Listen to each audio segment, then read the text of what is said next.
இங்கு பாருங்கள், தீர்வு சுலபமானது. என்ன அது? என்னை அஸ்வமேத வேள்வி குதிரையையும் தம்பி சத்ருக்கண்ணனையும் அழைத்துச் செல்ல விடுங்கள். இது எதிர்பார்த்ததுதான். இல்லை, நான் கூறியதை தவறாக புரிந்து கொள்ளாதீர்கள். யோத்தியை சென்றடைந்ததும் வேள்வி நிறைவு பெறும். பிறகு நானே உங்கள் இருவரையும் பிரபு ராமரிடம் அழைத்துச் செல்வேன். மனதில் உள்ள அனைத்து கேள்விகளுக்கான பதிலை அவரிடமே கேட்டுக்கொள்ளுங்கள். உங்களுடைய எண்ணம் நிறைவேறிவிட்டால் நீங்கள் எங்களையும் எங்கள் நோக்கங்களையும் ஏன் நினைக்கப் போகிறீர்கள்? எப்படி ஒப்புக்கொள்ளச் செய்வேன்? இது எங்கே போய் முடியப் போகிறதோ?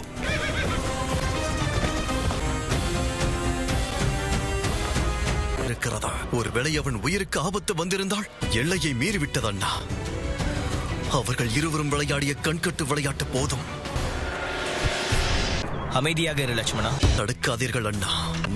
நாங்கள் அனைத்தையும் அறிவோம். நீங்கள் இருவரையும் ராமரிடம் அழைத்துச் சென்றுவிட்டு அவரிடத்தில் உங்கள் பக்தி நிரூபிக்கப்பட்டியவில்லை. எப்படியாவது நீங்கள் நினைத்த காரியத்தை நிறைவேற்ற வேண்டும். உங்களுக்கு என் மீது நம்பிக்கை இல்லையா? அவரை நாங்கள் இருவரும் நம்பாமல் இருப்போமா?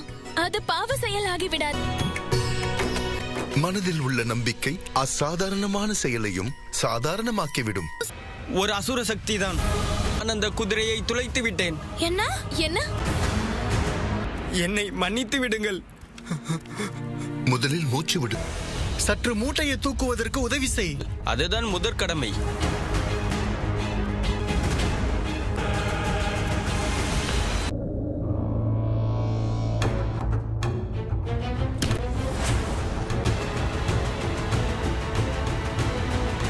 இதில் ஏதோ கலந்திருக்கின்றதே. வா நண்பா, இங்கிருந்து சென்று விடுவோம். உன்னை பாதுகாப்பதுதான் என்னுடைய கடமை. அட, அமைதியாக இரு நண்பா.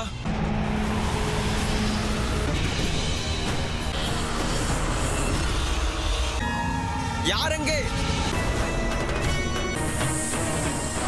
நாகம், நாகம், வேண்டாம். என்ன? அவ்வளவு பெரிய நாகமா? அம்பு எங்கிருந்து வந்தது? அதோ அந்த பக்கத்தில் இருந்து. லவன் குசனை பகிர்ந்து கொண்டார்கள். 4 புறமும் உளவாளிகளை அனுப்பிவிட்டோம்.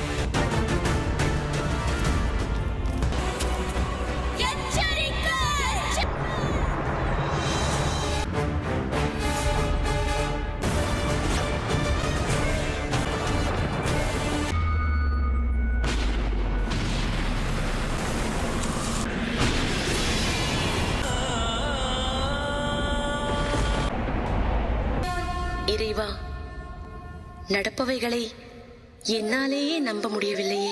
அனுமன் தங்களுடைய அம்சம், அவன் குசன் திருமாலின் அவதாரமான ராமரின் பிள்ளைகள், அனுதினமும் தங்களையே பூஜிக்கிறவர். உங்களுடைய அம்சத்திற்கும் அவருடைய பிள்ளைகளுக்கும் இடையில் மோதலாம். என்னால் நம்ப முடியவில்லை. ஒருபுறம் நியாயத்திற்கு பாடுபடும் ராமன் நெறிக்கு கட்டுப்பட்டுள்ளார். மறுபுறம் சீதை கொடுத்த வாக்கிற்கு கட்டுப்பட்டிருக்கிறார். இதுவே காலத்தின் விளையாட்டு. இதில் நீதியும் அநீதியும் ஒன்றன் பின் ஒன்றாக உழண்டு கொண்டிருக்கும் ராமாயண கதை அற்புதமானது. இனி வரக்கூடிய யுகங்களுக்கு மனிதனுக்கு உண்டாகும் துன்பங்களையும் துயரங்களையும் அதிலிருந்து விடுபடும் வழியையும் உணர்த்தும்.